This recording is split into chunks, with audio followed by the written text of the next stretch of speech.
Jérusalem, célèbre inconnu.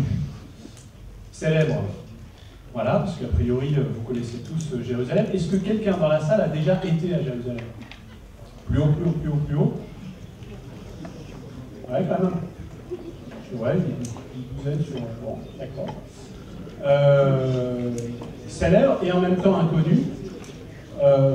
Bon, c'est l'historien qui dit ça. Si Jérusalem était archi connue, je pourrais plus faire de livre, mais je vais essayer de vous démontrer que c'est une ville très célèbre et mal connue, sinon inconnue, puisque souvent étudiée sous des angles qui sont en partie problématiques. Alors, c'est une ville qui est évidemment très souvent sur le devant de l'actualité. Dernière présence de Jérusalem dans l'actualité, vous vous en souvenez, c'est le projet américain de transfert de l'ambassade américaine à Jérusalem. Il faut que vous sachiez que Jérusalem est revendiquée comme capitale par Israël depuis notamment une loi fondamentale de 1980, mais n'est pas reconnue par les puissances internationales, par la communauté internationale comme capitale d'Israël. Donc toutes les ambassades sont à Tel Aviv, à part, je crois, le Costa Rica et une ou deux autres. Et donc il y a ce projet américain de transfert d'une ambassade à Jérusalem qui, attention, n'est pas de Donald Trump, qui date de 1995. C'est un très vieux projet qui a d'ailleurs été voté. Et en fait, les présidents américains doivent signer tous les 6 mois un décret présidentiel qui va reporter le transfert de l'ambassade américaine à Jérusalem.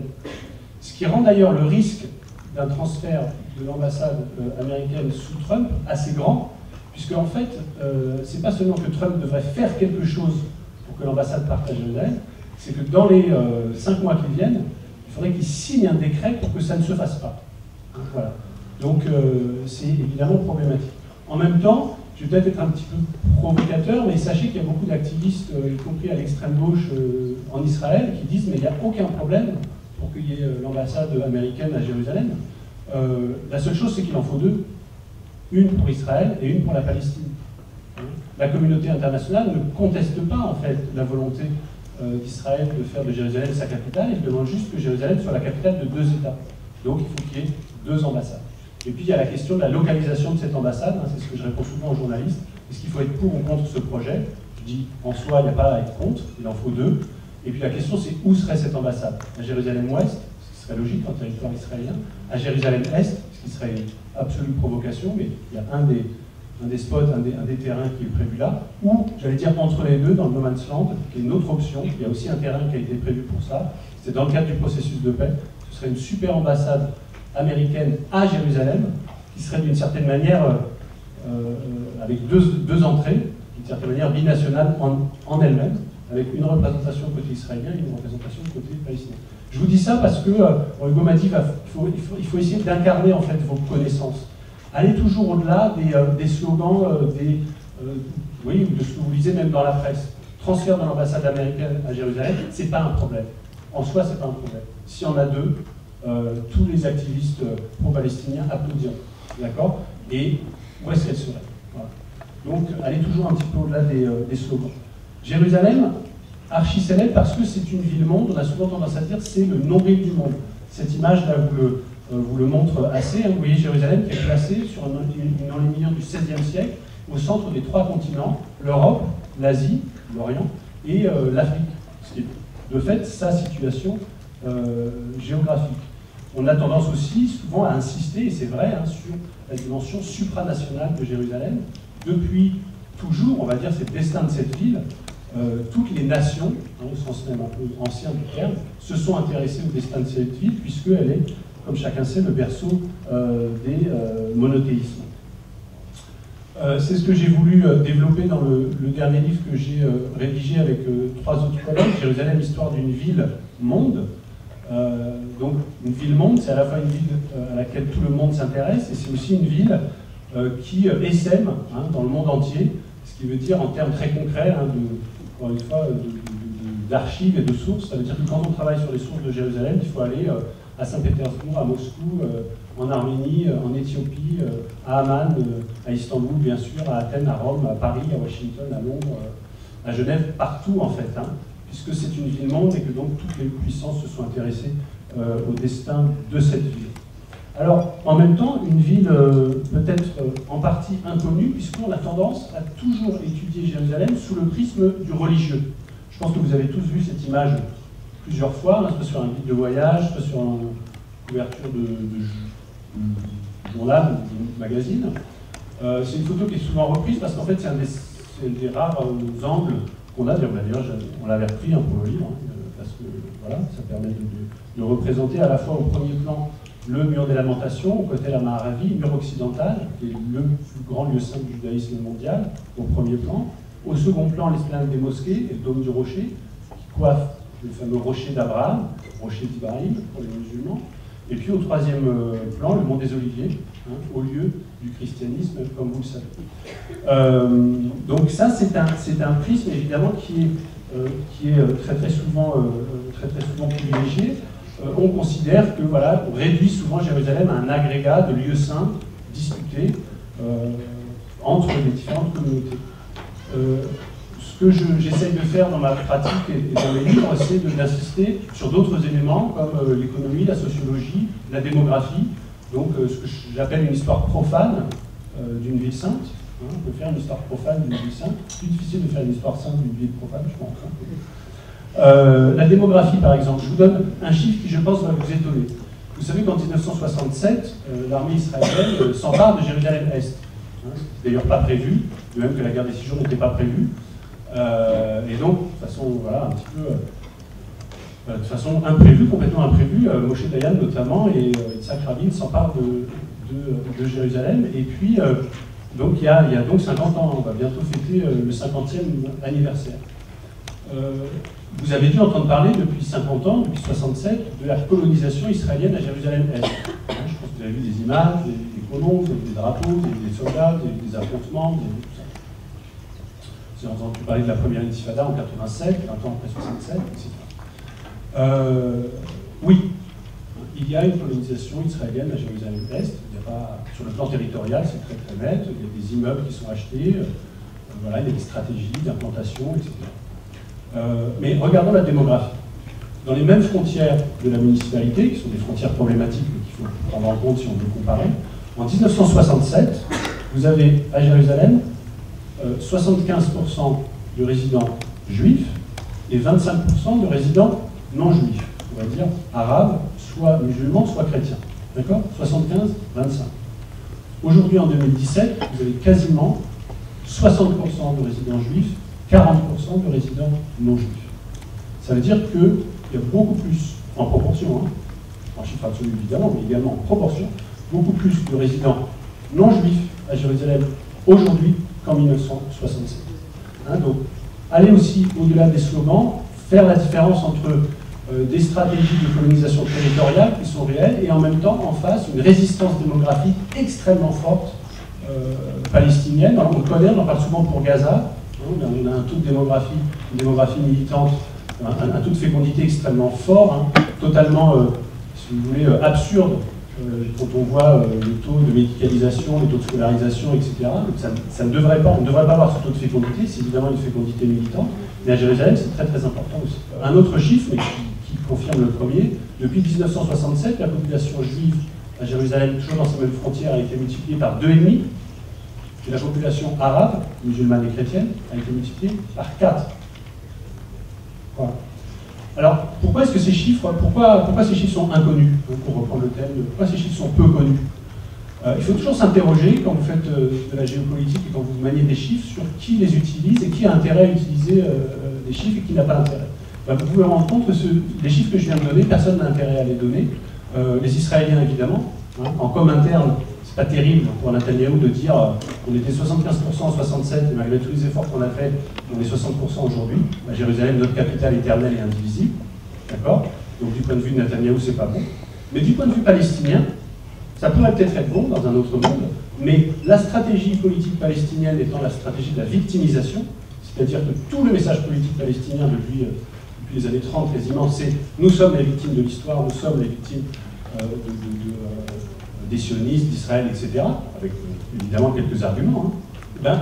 Ces chiffres-là ne rentrent pas dans cette stratégie de la victimisation. Puisque sur le plan démographique, par exemple, vous pourrez vous rendre compte que le rapport de force est aujourd'hui plus favorable aux Palestiniens qu'en 67. C'est peut-être étonnant, mais c'est comme ça.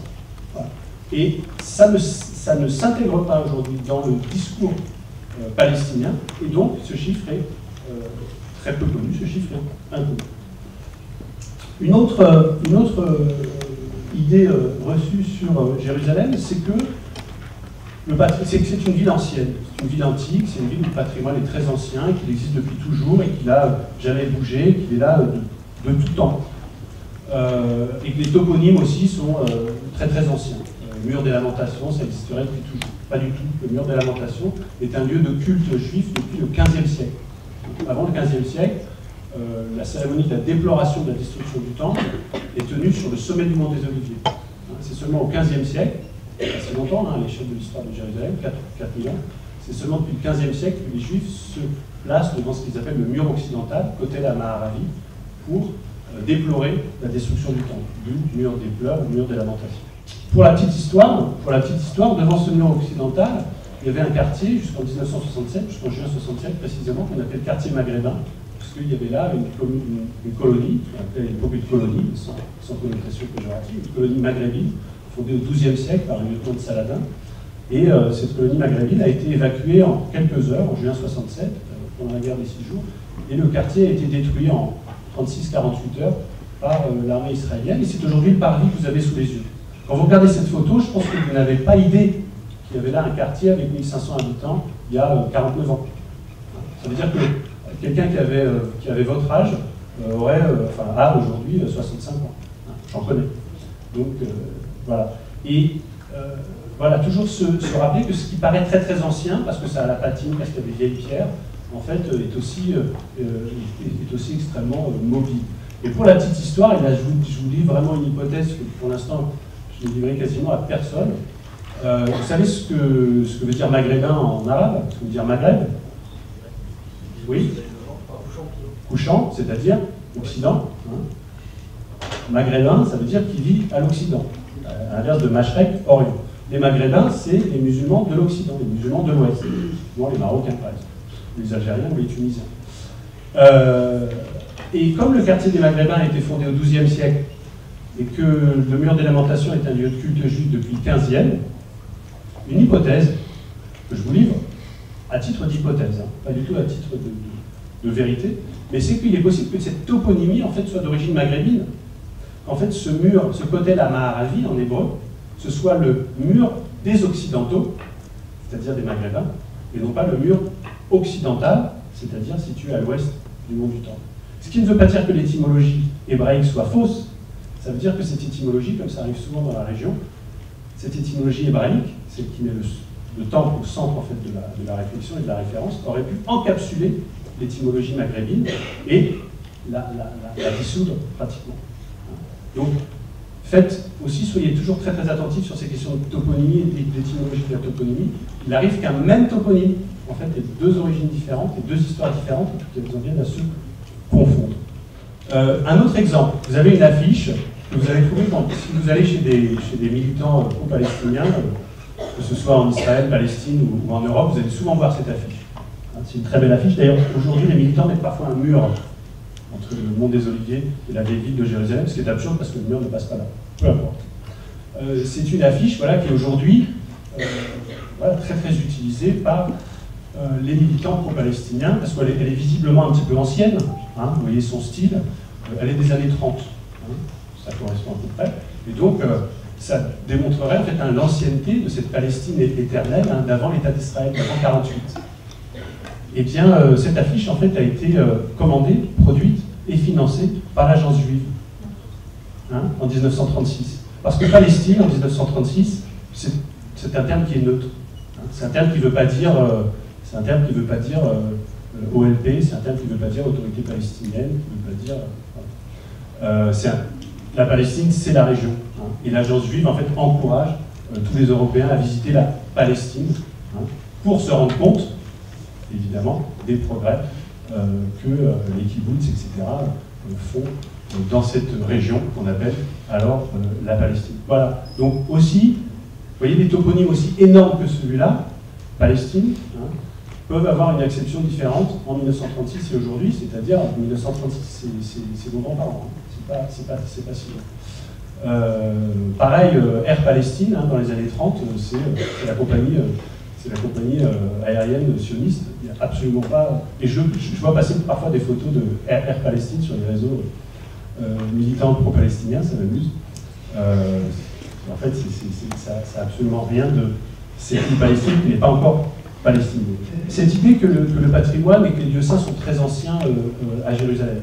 Vous savez, je pense, pour ceux qui ont été évidemment, mais pour ceux qui n'ont pas été, qu'à Jérusalem, le monument emblématique du christianisme, hein, c'est le Saint-Sépulcre, c'est le tombeau du Christ, qui est vide, hein, évidemment. Il faut qu'il soit vide, sinon ce serait bien embêtant. C'est un lieu qui a été identifié comme tel par Hélène, la mère de Constantin, au IVe siècle, hein, dans les années 320, 325, 330, juste après la conversion de Constantin. Donc quand même 3 siècles après la vie du Christ, hein, ce qui pour l'époque est assez important. Donc voilà, la question de la localisation du Saint-Sépulcre a toujours été problématique depuis le IVe siècle jusqu'à aujourd'hui. Ce que vous savez peut-être pas, par contre, c'est que à la fin du XIXe siècle, quand les pèlerins protestants ont été de plus en plus nombreux à venir à Jérusalem, ben, ils n'avaient pas leur place dans le Saint-Sépulcre, parce que le Saint-Sépulcre est divisé aujourd'hui entre plusieurs chapelles du monde chrétien, beaucoup d'orthodoxes, hein, des Grecs, des Russes, beaucoup d'orientaux, des Éthiopiens, des Latins aussi, enfin des Romains, des catholiques, ce qu'on appelle des catholiques. Chacun a un petit peu sa place. Il y a des bagarres, je ne sais pas si vous avez déjà vu, c'est assez frappant hein, de voir des moines qui utilisent l'encensoir comme masse d'armes. Ça, c'est des choses qui sont assez communément encore aujourd'hui à Jérusalem. Les protestants, à la fin du 19e, arrivent dans ce Saint-Sépulcre, d'accord, et ils y voient des Grecs, des Italiens, des Espagnols, des Éthiopiens qui tiennent la place, quoi. Et eux, non.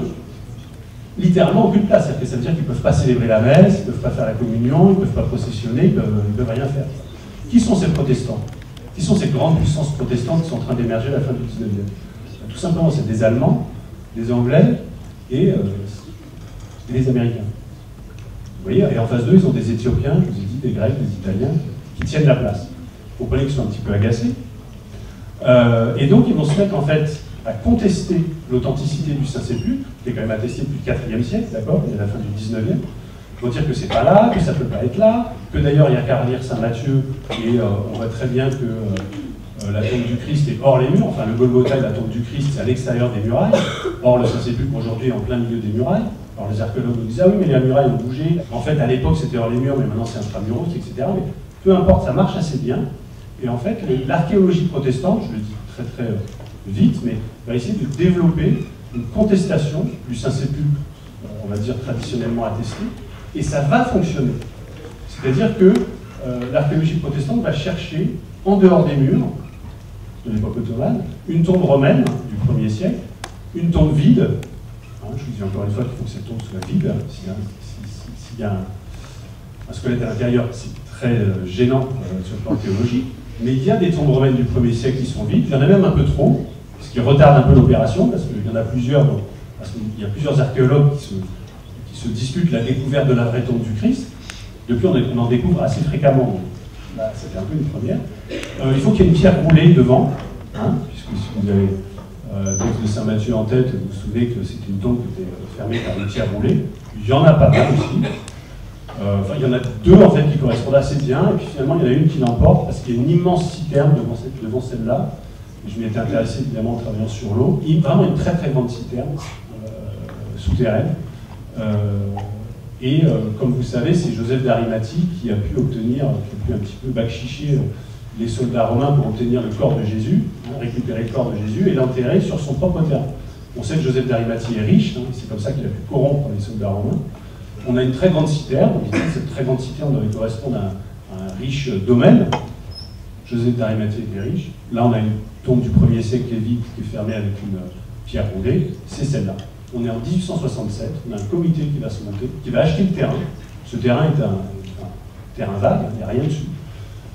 Qui va réunir une souscription, qui va réunir de l'argent, acheter le terrain. Et aujourd'hui, ce qu'on appelle aujourd'hui la tombe du jardin est visitée par des dizaines de milliers de pèlerins par an, surtout anglicans, américains, allemands, enfin surtout protestants, mais pas seulement. Il y a beaucoup de pèlerins catholiques qui y vont avec plaisir parce que c'est un lieu beaucoup plus agréable pour la méditation que le Saint-Sépulcre. Donc, vous voyez qu'on a fabriqué un lieu saint à partir de rien, j'insiste bien sur le fait que cette tombe du 1er siècle n'avait rien à distinguer des autres tombes du 1er siècle. Il y en a plein dans la nécropole au nord de Jérusalem avant 1867. Et à partir de 1890, quand le terrain est acheté, qu'il est patrimonialisé, qu'on met une plaque devant et qu'on accueille des visiteurs, ça devient un Saint-Sépulcre alternatif. Et c'est pas rien. On parle quand même de la tombe du Christ dans le monde chrétien. Donc là, Jérusalem inconnue, c'est pour vous dire, ne vous laissez pas impressionner par la pseudo-ancienneté des lieux saints. Un lieu saint, ça se fabrique, un lieu saint, ça se transforme. Je vous ai parlé tout à l'heure du mur des Lamentations, qui est un objet de dévotion depuis le XVe siècle. Là, vous avez un Saint-Sépulcre protestant qui est alternatif, qui est, là on est dans les faits alternatifs, dans la post-vérité, depuis 1890. Qu'est-ce que vous voyez sur la photo du droite? Ouais, un crâne. Vous voyez un crâne, c'est indubitable. Et si vous avez quelques notions d'araméen, comment vous diriez crâne en araméen? Je vous réponds, ça se dit Golgotha. Golgotha. De fait, Golgotha, on a toujours traduit le terme Golgotha, donc le lieu de la crucifixion, par mont du crâne. Donc, on ne sait pas pourquoi, mont du crâne, peut-être parce qu'il était chauve, enfin que le crâne était chauve, que c'était un mont rocheux sans végétation. Enfin, il y a différentes interprétations possibles. Ça peut être le crâne d'Adam, puisqu'il y a une tradition assez tardive qui explique que le lieu de la crucifixion a eu lieu là où il se trouve qu'on a retrouvé ensuite le crâne d'Adam. Fake news. Voilà. Mais vous voyez, dans plein de peintures classiques ou de descente de croix, sous la croix, vous avez un crâne. Vous saurez maintenant que c'est celui d'Adam. Sous le Golgotha, d'ailleurs, dans le Saint-Sépulcre traditionnel, il y a une chapelle qu'on appelle la chapelle d'Adam. C'est la première sépulture d'Adam. Ce qui a fait aussi pour le fait qu'à la fin du 19e, c'est cette tombe-là qui a été choisie parmi d'autres qui pouvaient y prétendre, c'est qu'à côté, il y avait cette falaise, qui a toujours, c'est moi qui ai pris la photo là. Il y avait cette falaise, et c'est vrai qu'à certaines heures du jour, souvent en fin de journée, on voit un crâne. Et donc, des archéologues éminents, des gens profs à Oxford, à Harvard, expliquent dans des ouvrages extrêmement sérieux que ce crâne qu'on voit très visiblement, les crânes ça se dit Golgotha, c'est bien la preuve de plus que cette tombe c'est la bonne puisqu'elle est à côté du lieu dit le Golgotha. Vous devez vous-même voir, je ne sais pas si vous avez déjà vu un peu des falaises, enfin vous avez fait un peu de géographie, un peu d'érosion différentielle, tout ça. Là où il se passe un calcaire qui est très tendre et très friable, personne ne peut imaginer que ces deux cavités-là ont 2000 ans. Je veux dire, en quelques décennies, enfin, on peut dire que dans 1 ou 2 siècles, il n'y aura plus ces deux trous. D'accord? C'est un calcaire friable. Donc l'argument est nul et non avenu sur le plan scientifique. C'est strictement impossible que cette forme-là soit apparue aux habitants de Jérusalem au 1er siècle, et c'est ce qui est donné à ce lieu-dit le nom de Golgotha. Je vous dis ça pour vous dire que dans un contexte comme celui de Jérusalem, aujourd'hui on parle beaucoup de l'archéologie juive qui est instrumentalisée, etc., par les colons, tout est vrai, hein, mais sachez que ça a été le cas aussi d'une certaine archéologie chrétienne à la fin du 19e, et même intra-chrétienne, hein, pour régler des différends entre des protestants et des catholiques, vraiment des bricolages scientifiques grossiers, hein, qu'on peut démonter juste avec un peu de bon sens, mais qui, voilà, doivent vous persuader, hein, de ce fait qu'un patrimoine religieux, c'est pas parce qu'il est religieux, parce qu'il a la patine du temps, qu'il est forcément plus authentique que autre chose que vous avez sous les yeux. Dernier point que je pense que je vais aborder, puis après on s'arrêtera. Une autre idée que vous avez en tête, une idée reçue, c'est qu'à Jérusalem, vous avez des lieux saints qui sont bien identifiés, des lieux saints juifs, des lieux saints chrétiens, des lieux saints musulmans. Ben, en fait, ce n'est pas tout à fait le cas. Vous avez aussi des lieux saints qui sont partagés entre plusieurs monothéismes, encore aujourd'hui, hein, et parfois même, je veux dire, il y a évidemment plein de lieux saints qui sont passés d'un monothéisme à un autre, ça c'est évident. Et il y a aussi des lieux saints qui sont utilisés par différentes communautés. Là, je vous ai donné un seul exemple, la mosquée de l'Ascension, elle est au sommet du Mont des Oliviers. C'est bien une mosquée, d'accord, qui est bien gérée par la communauté islamique locale. Le Mont des Oliviers qui est le Mont de l'Ascension. Hein, Jésus est censé avoir fait son ascension du sommet du Mont des Oliviers, excusez-moi. À l'intérieur de cette mosquée, de ce petit bâtiment-là, de cette coupole, vous avez une empreinte de pied. Et cette empreinte de pied, vous raconte le guide musulman qui vous fait faire la visite aujourd'hui, c'est l'empreinte de pied du prophète Issa, Jésus en arabe, le jour de son ascension. Vous avez donc une mosquée qui commémore l'ascension du prophète Issa, Jésus. C'est si vrai que tous les ans, le jour de la fête de l'ascension, les lieux sont dévolus entièrement aux communautés chrétiennes de Jérusalem. Donc les musulmans en fait sortent, hein, de cette mosquée et pendant 48 heures, ce sont les chrétiens de Jérusalem qui, d'ailleurs, jour et nuit, campent, etc. C'est une fête tout à fait joyeuse. Un des meilleurs endroits pour fêter l'ascension à Jérusalem, c'est une mosquée. Donc ça, c'est un partage harmonieux, hein, voilà. Peut-être inattendu pour vous. Et puis il y a des partages moins harmonieux. Ça, ce que vous avez plutôt en bas à gauche, c'est ce qu'on appelle la tombe de David, hein, le roi David, père de Salomon, fondateur, hein, finalement de Jérusalem biblique, hein, puisque c'est lui qui amène l'Arche de l'Alliance à Jérusalem. Tout ça peut être vrai. Hein. Enfin, je veux dire, il y a sans doute dans cette tradition quelque chose de vrai. Puis c'est son fils Salomon, comme vous le savez, qui construit le premier temple. David, en fait, c'est une figure très importante, évidemment pour le judaïsme, mais aussi pour le christianisme et surtout pour l'islam. Daoud, dans le monde arabo-musulman, c'est extrêmement important. Il faut que vous sachiez que la tombe de David a été en fait un lieu saint musulman du XIVe siècle à 1948. C'était une mosquée. Et dans cette mosquée, on faisait sa prière à Nebi Daoud, donc le prophète Nebi en arabe, le prophète David, hein, puisque l'islam met en avant la dimension plutôt prophétique que politique de David, pour des raisons qui sont assez simples à comprendre. En 1948, ce Nebi Daoud, cette tombe de David, est sur le mont Sion, sur la colline de Sion, et donc après le très dur combat de la première guerre israélo-arabe de 1948-49, le mont Sion se retrouve côté israélien, et donc évidemment les gens qui s'occupaient de la mosquée sont expulsés et ça devient un lieu saint juif. Et aujourd'hui, la tombe est visitée principalement par des pèlerins juifs. Mais je vous ai montré, je terminerai là-dessus, la dernière image là, en haut à droite. On est toujours dans la tombe de David, je l'ai prise en décembre 2012. Et donc vous voyez de la céramique brisée au sol. Hein, une très belle céramique bleu vert, qui se trouve de la céramique arménienne du 16e, 17e siècle. Carreaux extrêmement épais. En fait, ces céramiques ont été martelées et détruites par un jeune juif ultra-orthodoxe, extrémiste, un petit peu après la Noël 2012. Et pourquoi alors il a été arrêté évidemment, et il a dit cette céramique, visiblement d'époque, on va dire, islamique, hein, visiblement pas d'époque biblique, cette céramique me gêne dans ma prière au roi David. Cette céramique, en fait, s'interpose entre moi et la maçonnerie, le mur de la tombe de David, le mur d'époque davidique. C'est évidemment absurde, puisqu'on sait très bien que ce bâtiment est d'époque mamelouk, hein, il y a juste